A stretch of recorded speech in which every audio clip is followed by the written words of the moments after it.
how to load a local notebook or PyBook into your Google Colab. So hey guys, welcome to this tutorial. In this tutorial, I'll show you how you can load any particular notebook which is stored locally into the Google Colab.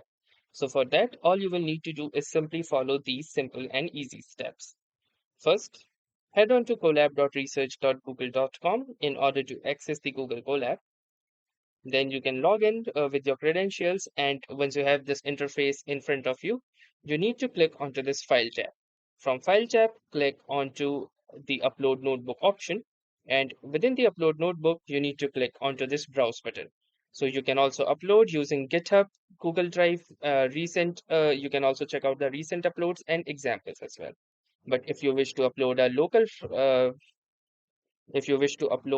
local notebook file, click onto this browse button and then head on to that particular location where your notebook is stored. So, which in my case is this particular directory. So, as you can see, this is my Jupyter's notebook, and I will simply select it and then click onto this open button. And you can see that the upload process has begun. And it says leave site, changes you made may not be saved. You need to click onto this leave button if prompted. Now you can see it has successfully opened the particular notebook in a new file and the notebook has been successfully launched. So that's how easily you can load any particular local notebook to your Google Colab. So that was all for this tutorial. Thanks for watching and have a nice day.